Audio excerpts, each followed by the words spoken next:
Yo, what's going on, man? This is the BeBall Jones podcast. I am simply a basketball trainer with a basketball podcast. My goal is to present the game to you from a different angle, educate you with a unique perspective, and also change your mindset along the way. Thank you for listening. Thank you for watching. Hope you enjoy.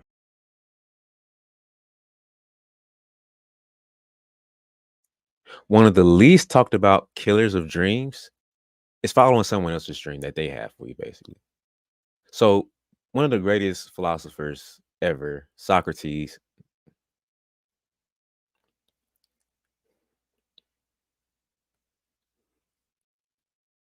one of the most slept on and hidden killers of all dreams, in my opinion, is not even following your own dream.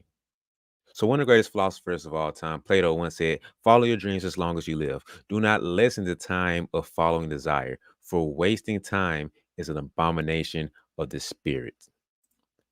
Basically, in my interpretation, that means that you should follow your dreams. And you wasting time by doing anything else is killing that first dream. So if my focus is to follow this dream of being in the NBA or to make it to college and play D1 basketball or to get to a point where I get a scholarship so my parents don't have to pay, if that's my dream, if that's my focus, anything else away from that is killing that initial dream. But going back to what I said initially, one of the biggest killers of dreams is not even focusing on them.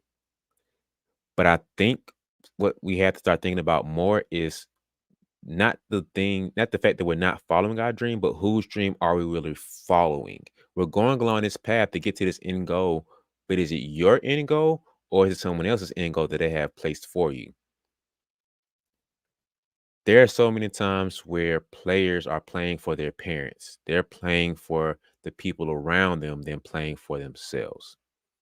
Their parents want them to be the next LeBron James or to be the player that gets this scholarships. You want to make the hood proud and make everybody so happy to say that, yo, I know little Johnny, man, he made it, man. Hey, little BB, and she killing, bro. Like she did her thing. Like she going places, man. I see her going to UConn. I see her going to South Carolina. Dawn Staley, check my girl out. You feel me? Man, little Rachel, she is a bucket.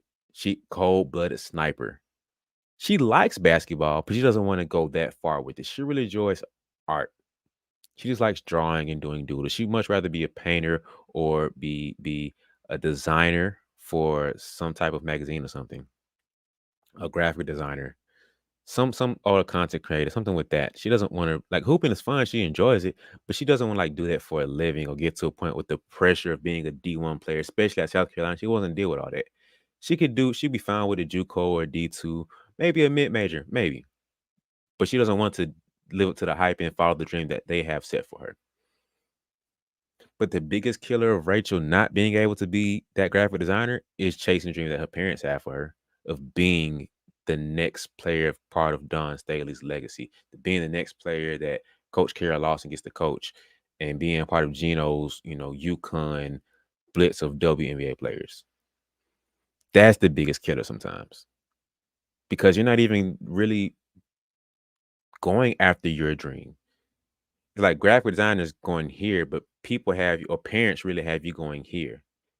And guess what? Now you're in the middle of doing a tug of war and it's stretching you thin and it's mentally stressing you out and you're feeling anxious because I don't want to let my parents down and go over here, but I don't I enjoy doing graphic design a lot more and I don't enjoy doing this basketball stuff at this level. So now you're being stretched and pulled between these two things, and you're stretched and pulled between your parents and whoever else's dream that you're following now.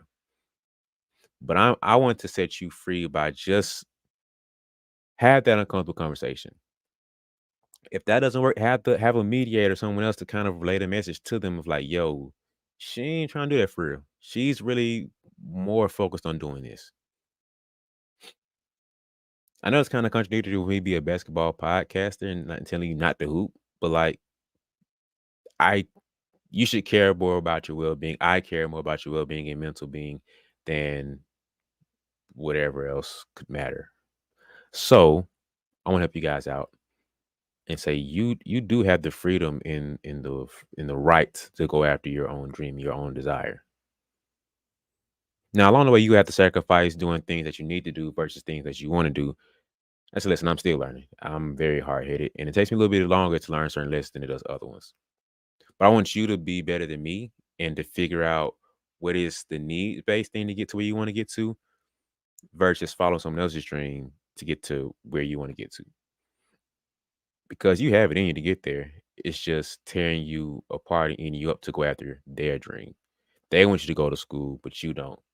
So set yourself free and go after your dream. But take a second before you go there, like really pause and think, whose dream are you really following? Think deep and hard about that one. Whose dream are you really following?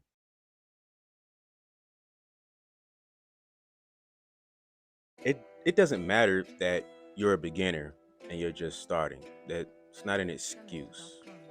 Or like the fact that you started in seventh or eighth grade hooping doesn't mean that you like can't get better and play catch up. Like no. So I need you to do one thing for it. Okay. Focus on you. All right. Stay in your lane and make every day a battle of you versus you. So you have to be better than how you were yesterday. Doesn't matter how much you fumbling, bumbling around. Doesn't matter. So you need to like check yourself, breathe for a second, and go work out and just go get better. But wait, before you go, grab you a t-shirt as a reminder that progress is on the go.